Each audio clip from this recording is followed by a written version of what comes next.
That wondrous voice that you've been listening to was the voice that was called a voice that comes along once in 100 years. The person, the conductor, the famous conductor Arturo Toscanini mentioned that during the time that he worked with her. Toscanini, great conductor, lived right over here in Riverdale, was his residence. And the voice that you heard was a voice that inspired African American artists to fight racial prejudice in the United States during the 20th century and beyond. She was a voice of inspiration. And she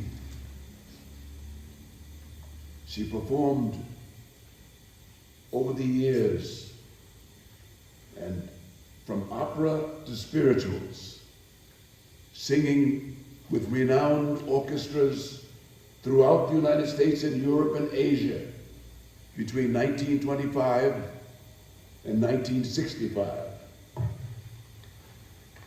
She was an important figure in the struggle for civil rights. And the songs that you heard, Nobody Knows the Trouble I've Seen, Nobody Knows My Sorrow,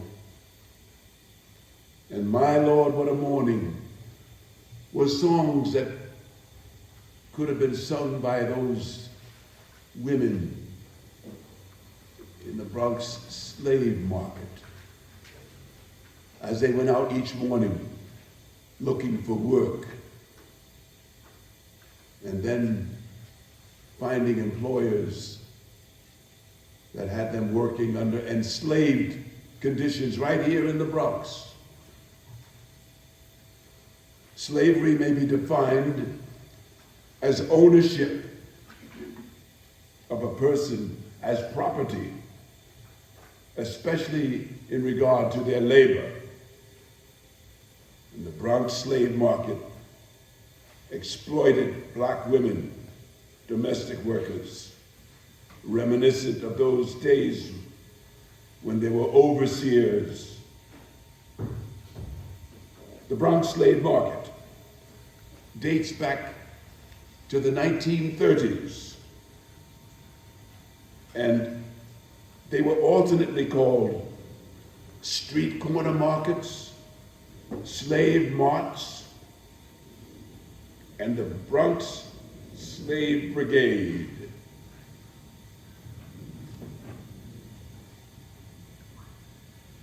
There were active voices which were exemplified by two women, Marvell Cook and Ella Baker, co-writers of a groundbreaking expose for the New York Compass and the Crisis.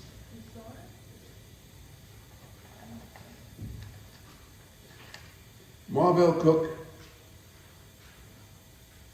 was a pioneer American journalist, writer, and civil rights activist.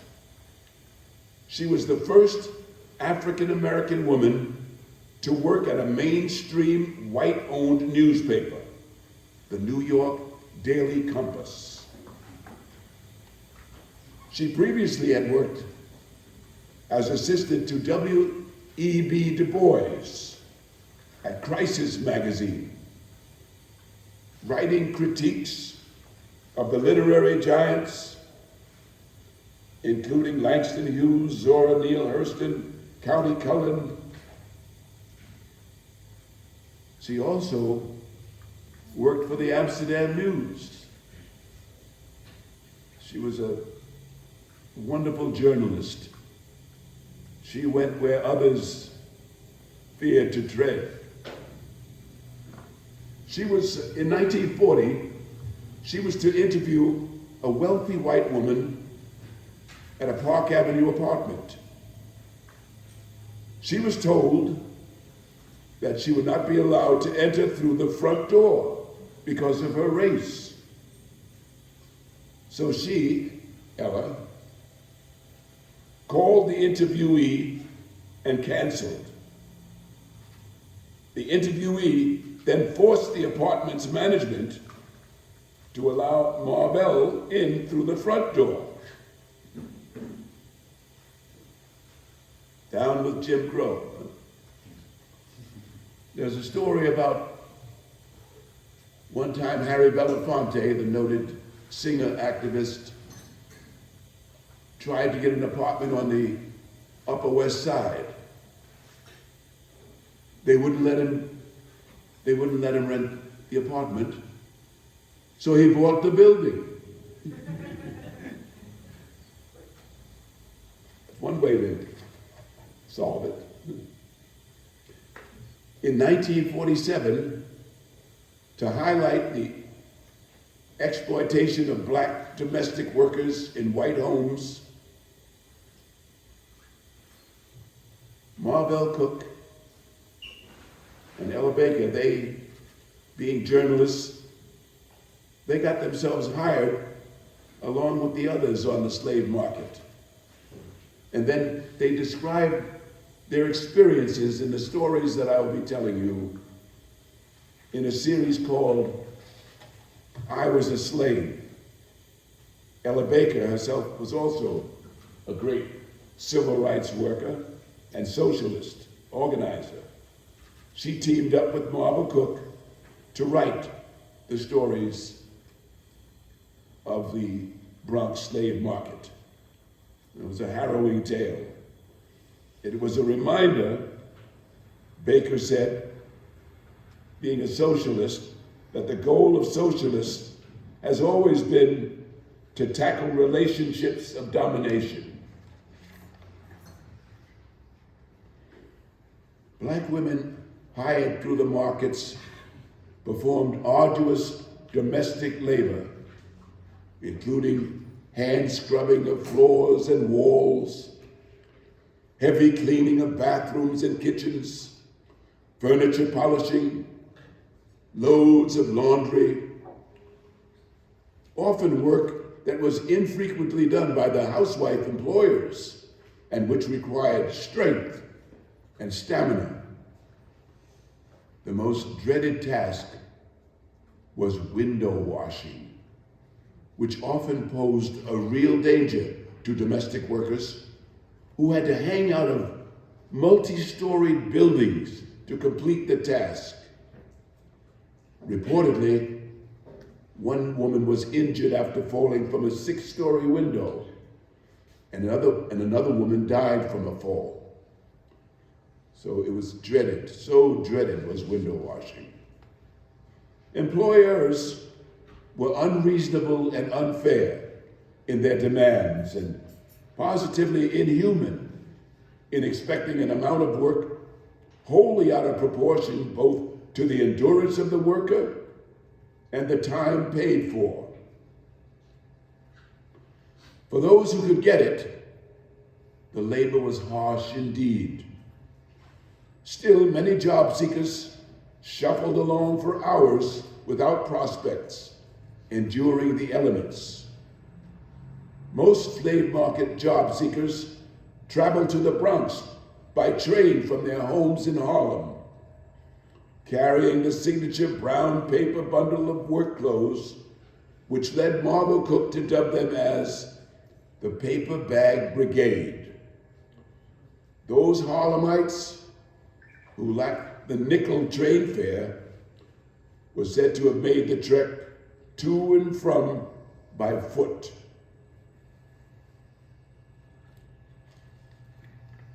There was a short story written in the 1940 edition of a magazine called Opportunity, and in it, the protagonist, Jesse, finds work on a Bronx side street at 30 cents an hour. After cleaning the entire home under the constant watch of the woman employer, Jessie drops a vase while dusting a shelf. The employer threatens to call the police and angrily dismisses Jessie without pay. Ashamed of returning to her family empty-handed, Jessie decides that she would have to take care of herself as some of the others did, and walk the streets, searching into the face of each male passerby. Another story from the Daily Compass. I was a slave. I was a part of the paper bag brigade, waiting patiently in front of Woolworths on 170th Street between Jerome and Walton Avenues, for someone to buy me for an hour or two, or if I were lucky, for a day. That is the Bronx Slave Market, where Negro women wait in rain or shine, in bitter cold or under broiling sun, to be hired by local housewives looking for bargains in human labor. It has its counterparts in Brighton Beach, Brownsville, and other areas of the city. Born in the last depression, the slave markets are products of poverty and desperation. They grow as employment falls. They arose after the 1939 crash, when thousands of Negro women, who before then had a corner on household jobs because they were discriminated against in other employment, found themselves among the army of the unemployed. Either the employer was forced to do her own household chores, or she hired the Negro worker to make way. The Negro domestic had no place to turn. Some of them took to the streets in search of employment, and the slave markets were born. The employer housewife, in search of cheap labor, can easily identify the women of the slave market. She can identify them by the dejected droop of their shoulders, or by their work-worn hands, or by the look of bitter resentment on their faces, or because they stand quietly, leaning against storefronts or lampposts, waiting for anything, or for nothing at all. These unprotected workers are easily identified, however, by the paper bag in which they invariably carry their work clothes. It is sort of a badge of their profession. It proclaims their membership in the paper bag brigade. These women who can be bought by the hour or by the day at depressed wages. The way the slave market operates is a primitive and direct and simple as selling a pig or a cow in a public market. The housewife goes to the spot where she knows women in search of domestic work congregate, and she looks over the prospects. She almost undresses them with her eyes as she measures their strength to judge how much work they can stand. If one of them pleases her, the housewife asks what her price is by the hour. Then she beats that price down as low as the worker will permit. Although the workers usually starts out demanding $6 a day and car fare, or $1 an hour and car fare, The price finally agreed upon is pretty low, lower than the wage demanded by public and private agencies, lower than the wages the women of the slave market have agreed upon among themselves. I know, because I moved among these women and made friends with them during the late 1930s. I moved among them again several days ago, some 10 years later, and I worked on jobs myself to obtain first-hand information. The women of the paper bag brigade still stand around in all sorts of weather in order to get a chance to work. They are still humiliated day after day by men who frequent the market area and make immoral advances. Pointing to this shameful act, civic and social agencies warned that slave market areas could easily degenerate into centers of prostitution. So they could, were it not for the fact that the women themselves resent and reject these advances. They're looking for an honest day's work to keep body and soul together.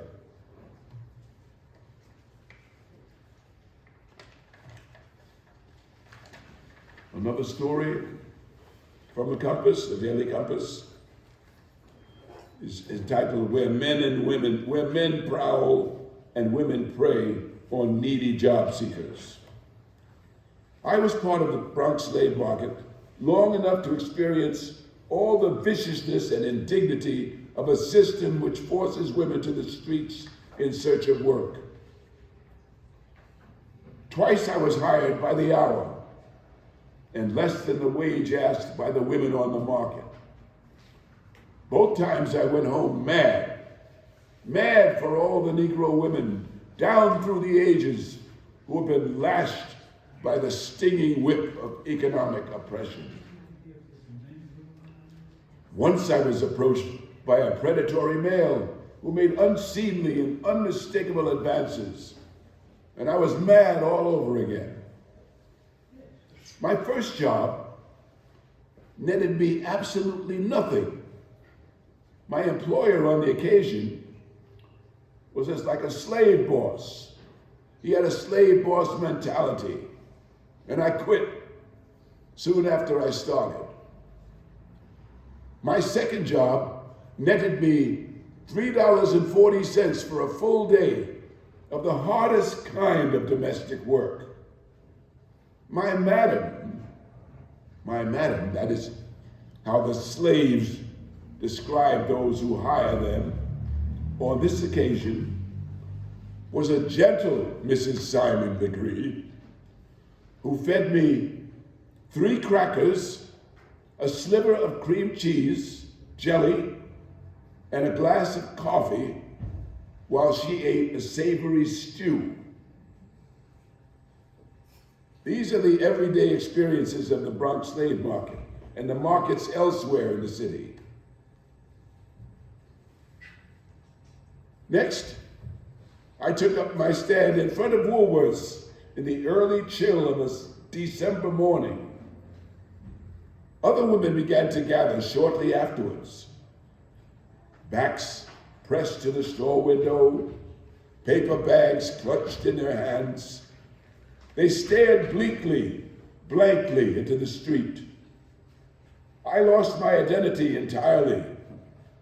I was a member of the paper bag brigade. Local housewives stalked the line we had unconsciously formed, picked out the most likely slaves, bargained with them, and led them off down the street. Finally, and we're speaking now of one of our reporters who posed and went into the Bronx Slave Market. A woman approached me. I was alone because I was about to give up. when a short, stout, elderly woman approached. She looked me over carefully before asking if I wanted a day's work. I said I did. How much did you want? Asked the potential employer. $1. I knew that $1 an hour is the rate the Domestic Workers Union, the New York State Employment Service, and other bona fide agencies ask for work by the hour. $1 an hour, she exclaimed. That's too much. I pay 70 cents. So then the bargaining began. We finally compromised on 80 cents an hour. I wanted the job. This way, my madam pointed up Townsend Avenue. Silently, we trudged up the street. My mind was filled with questions, but I kept my mouth shut. At 171st Street, she spoke one of my unasked questions. You wash windows? I wasn't keen on washing windows. Noting my hesitation, she said, it isn't dangerous. I live on the ground floor. I didn't think I'd be likely to die from a fall out a first floor window, so I continued on with her.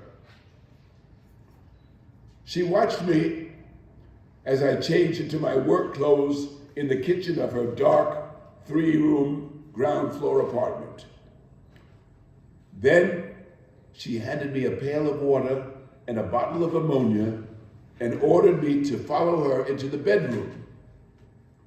First, you are to wash this window, she ordered. Each half of the window had 6 panes. I opened the window and sat on the window ledge, pulled the top section down to my lap, and began washing. The old woman glanced into the room several times during the 20 minutes it took me to finish the job. The window was shining. I carried my work paraphernalia into the living room, where I was ordered to wash the 2 windows and the Venetian blinds. As I set about my work again, I saw my employer go into the bedroom. She came back into the living room, picked up a rage, and disappeared again. When she returned a few moments later, I pulled up the window and asked if everything was all right. You didn't do the corners, and you missed 2 panes. Her tone was accusing. I intended to be ingratiating because I wanted to finish the job. I started to answer her meekly and offered to go back over the work. I started to explain that the windows were difficult because the corners were caked with paint. I started to tell her I didn't miss a single pane. Of this I was certain. I had checked them off, as I did with great precision. 1, 2, 3. Then I remembered a discussion I'd heard that very morning among members of the paper bag brigade. I learned that it is a common device of slave market employers to criticize work as a buildup for not paying the worker the full amount of money agreed upon. They'll gyp you at every turn if you let them, one of the women had said. They'll even take 25 cents off your pay for the measly meal they give you. You have to stand up for yourself every inch of the way. Suddenly I was angry. I was angry at the slave boss. Angry for all workers everywhere who are treated like a commodity. I slipped under the window and faced the old woman. The moment my feet hit the floor and I dropped the rag into the pail of water, I was no longer a slave.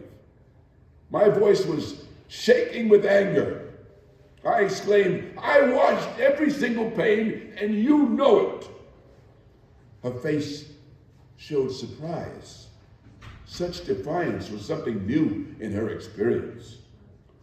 Before she could answer, I had left my pail of dirty water on the living room, marched into the kitchen, and put on my clothes. My ex-slave boss watched while I dressed. "I'll pay you the time you put in," she offered. I had only worked 40 minutes. I could afford to be magnanimous. "Never mind. Keep it as a Christmas present from me," I said. With that, I marched out of the house. It was early. With luck, I could pick up another job. Again, I took my stand in front of Woolworths.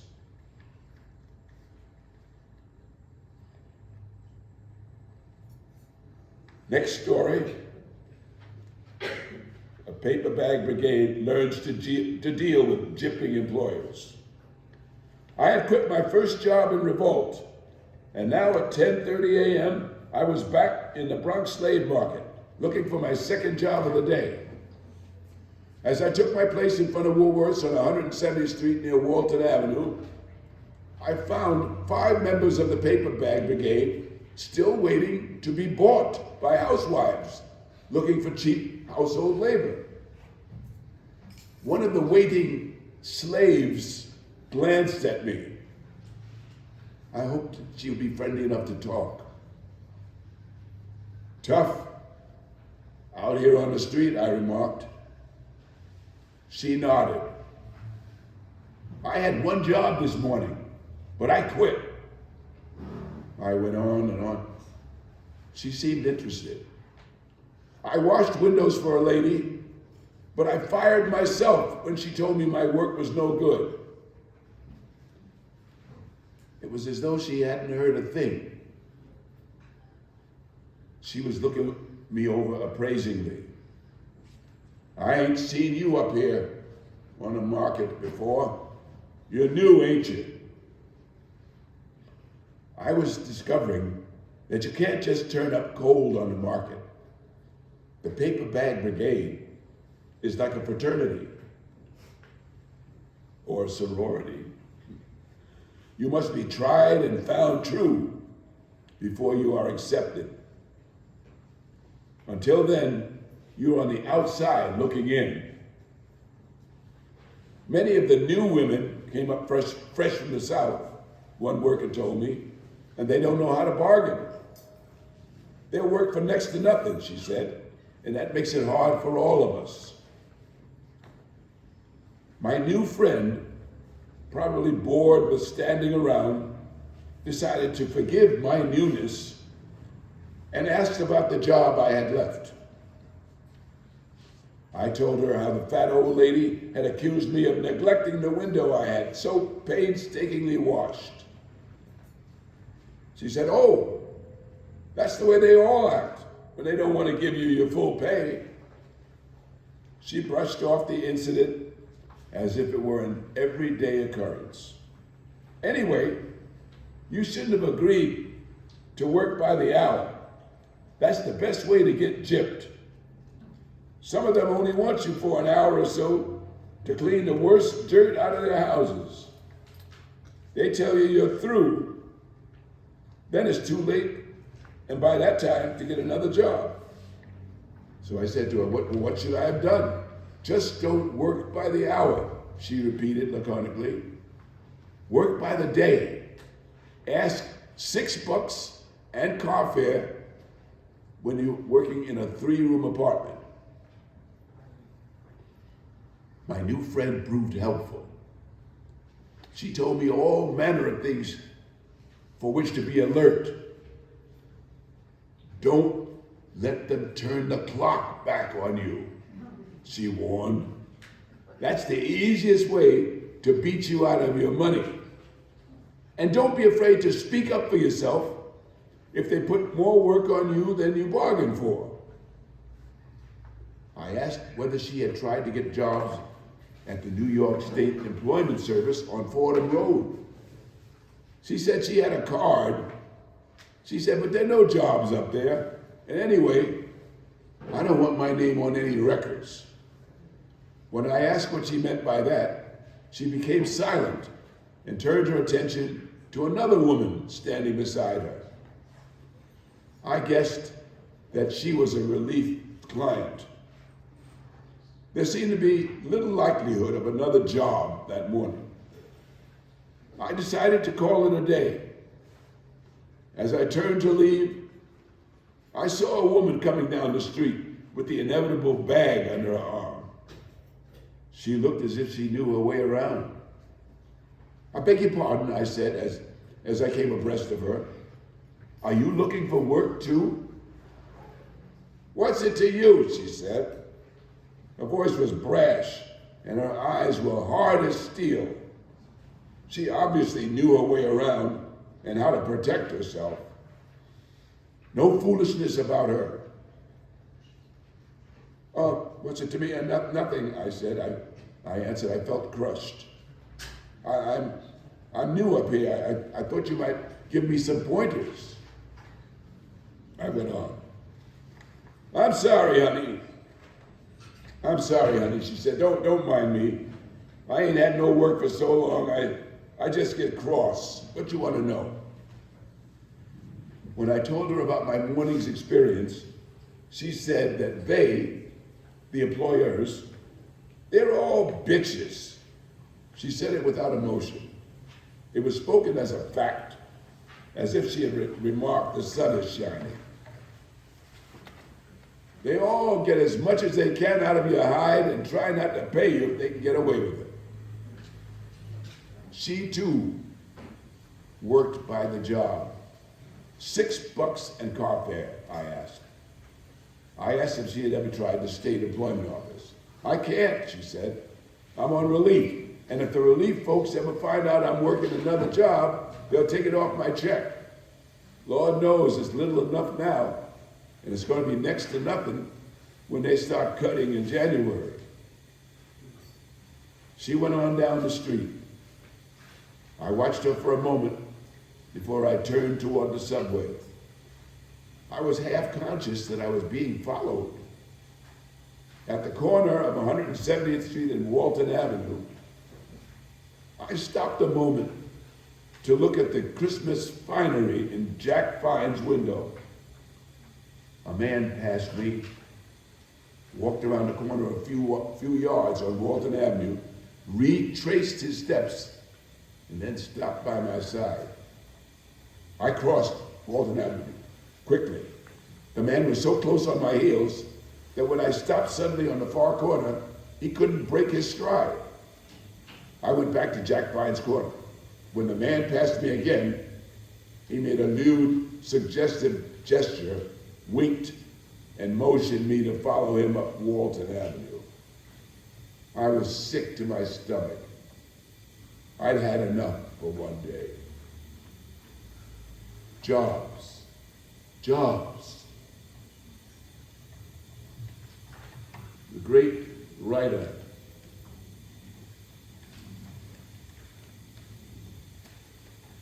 from the Renaissance period and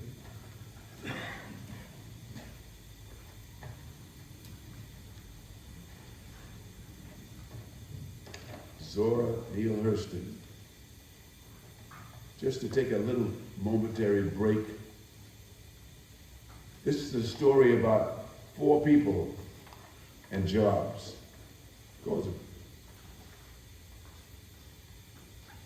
It's called Everybody, Somebody, Anybody, and Nobody. There was an important job to be done. Everybody was sure that somebody would do it.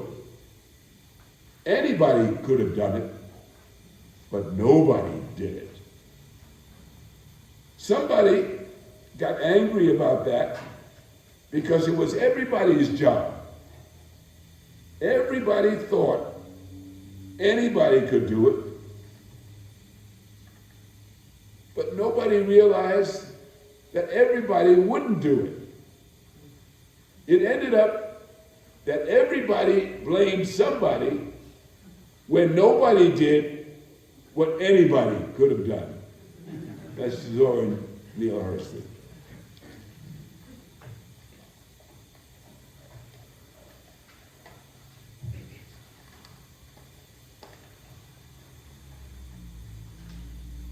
Just a few more stories from what Ella Baker and Marvell Cook, in their investigation of the Bronx Slave Market.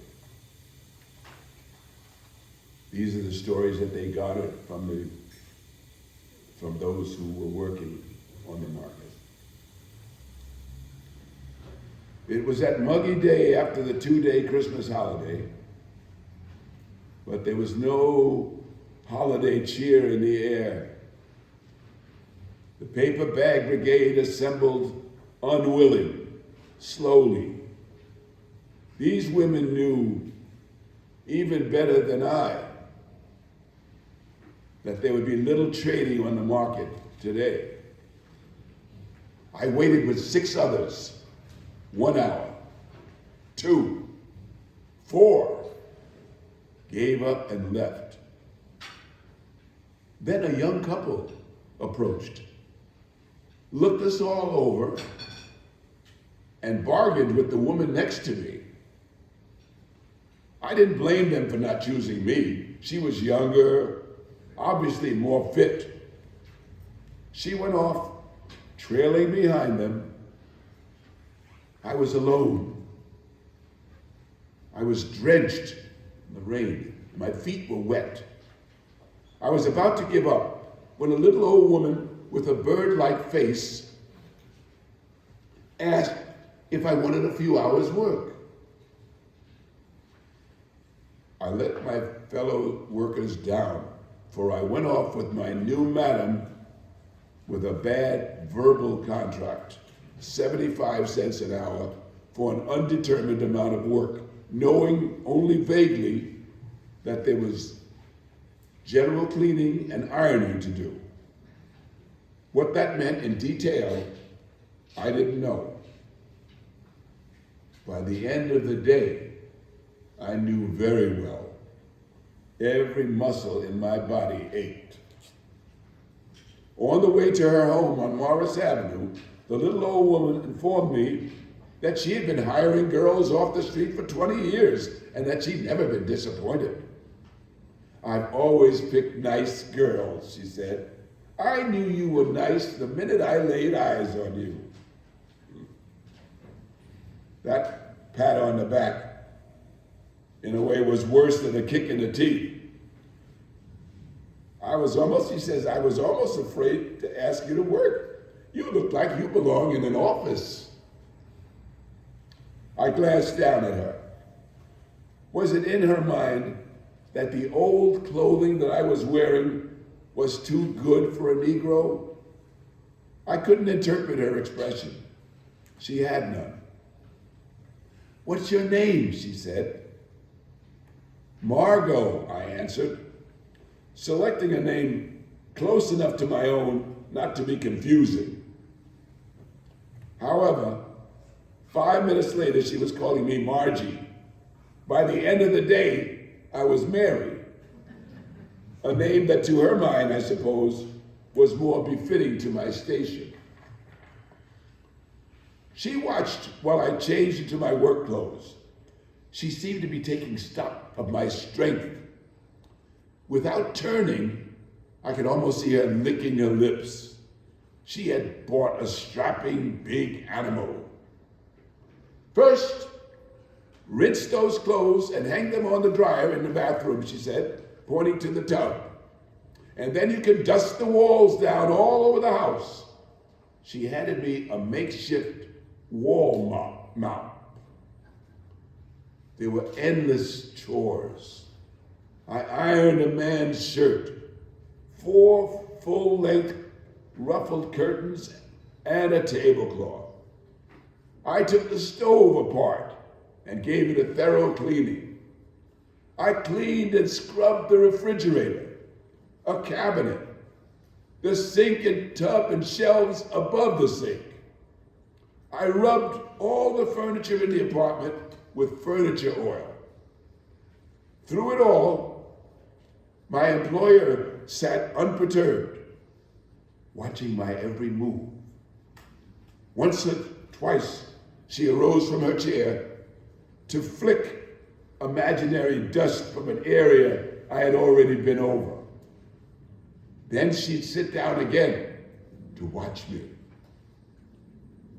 She was gentle and persistent and cruel. She had bought her pound of flesh, and she was going to get every ounce of work from it. The payoff came when she asked me to get down on my hands and knees to scrub all the floors, which were covered with linoleum. I just couldn't do it. I realized with some surprise that the ache in my chest I had been feeling all day was just old-fashioned anger. And suddenly it flared. I stood up and faced her. I can't do it. Can't do what, Mary? I can't scrub all of these floors on my hands and knees. This method of scrubbing went out with the Civil War. There were all sorts of methods to make floor washing easier. And if they must be scrubbed this way, why don't you provide a knee pad? My words tumbled over each other, but she caught their meaning all right. All of my girls clean my floors this way, Mary, she said gently. This is the way I like them. I like them done this well. Well, finish this one, and we'll call it a day. I gathered strength as I scrubbed that floor. I cleaned it with the strength of all slaves everywhere who feel the whip. I finished my job. After I had changed into my street clothes, this gentle Mrs. Legree counted $3.40 into my hands, exactly what she owed me by the hands of the clock, at least minus my car fare. I was too exhausted to ask about 20 cents. And this final story, some ways to kill the slave market. So it was reported that the slave market is still here and back, and it's back to stay unless something is done to kill it off quickly. This is from the Daily Compass, January 12, 1950. A lot of people, since its arousal by its rebirth in the Bronx, Brighton Beach, Brownsville, and elsewhere, are already fighting to beat back its advance. They want no return of conditions that existed during the last Depression, when wages were driven down to 25 cents an hour. They point to a number of things that can be done. Says Nina Evans, president of Local 149 of the Independent Domestic Workers Union. Our primary aim is to bring these women on the streets into the union. But other things must be done too. We must carry on a continuous and militant fight to bring domestic workers under the protection of the minimum wage and minimum hours law, and under the Workmen's Compensation and Social Security Acts. At present, and this is 1950, the domestic worker is covered by the Workmen's Compensation Law only if she works for one employer 48 hours a week, and by an unemployment insurance law only if she is one of 4 or more household workers employed in a home for 15 days in the calendar year.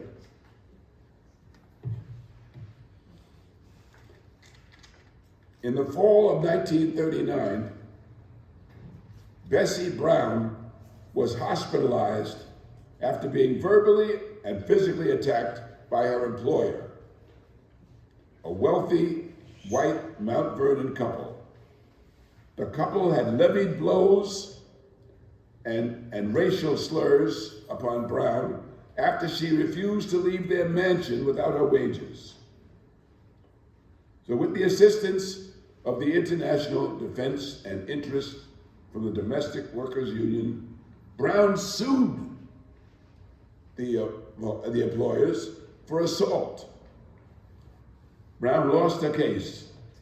However, the suit grew public attention, and the not guilty verdict had to be read to a packed courthouse, a victory which might have served as a deterrent to future potentially abusive employers.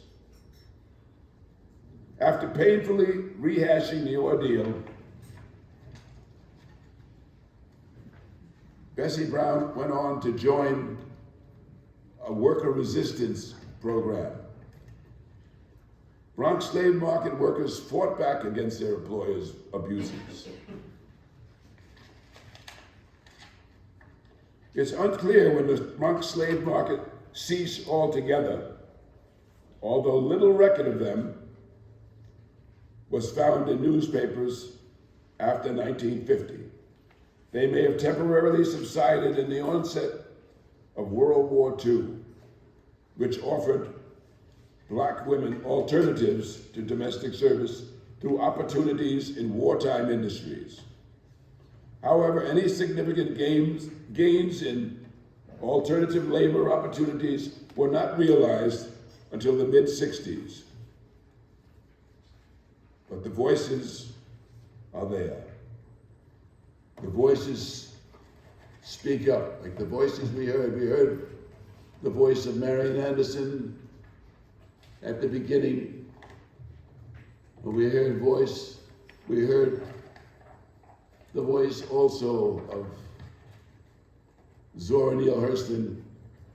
And now I'd like to conclude with the voice of Maya Angelou.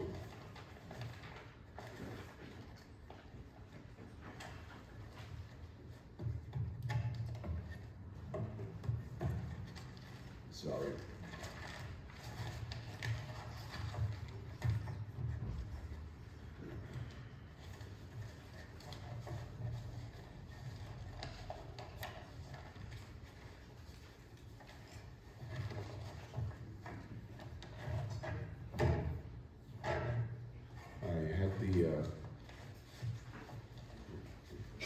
I need your patience just for one moment.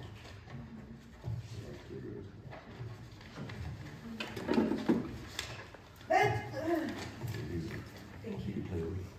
Oh, thank you. Yes, thank you.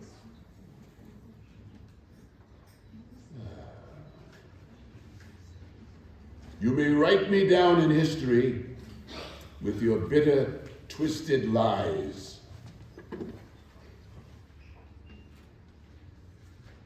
You may trod me in the very dirt, but still like dust I'll rise. Does my sassiness upset you? Why are you beset with gloom? Because I walk like I've got oil wells pumping in my living room.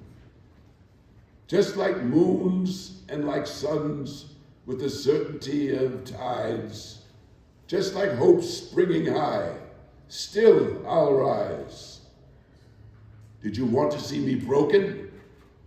Bowed head and lowered eyes? Shoulders falling down like teardrops, weakened by soulful cries? Does my haughtiness offend you? Do you take it awful hard? Because I laugh like I've got gold mines digging in my own backyard. You may shoot me with your words. You may cut me with your eyes. You may kill me with your hatefulness, but still, like air, I'll rise. Does my sexiness upset you? Does it come as a surprise that I dance like I've got diamonds at the meeting of my thighs? Out of huts of industry's shame, history's shame, I rise. Up from a past that's rooted in pain, I rise. I'm a black ocean, leaping and wide, welling and swelling. I bear in the tide. Leaving behind nights of terror and fear, I rise. Into a daybreak that's wondrously clear, I rise. Bringing the gifts that my ancestors gave. I am the dream and the hope of the slave. I rise, I rise, I rise. Thank you.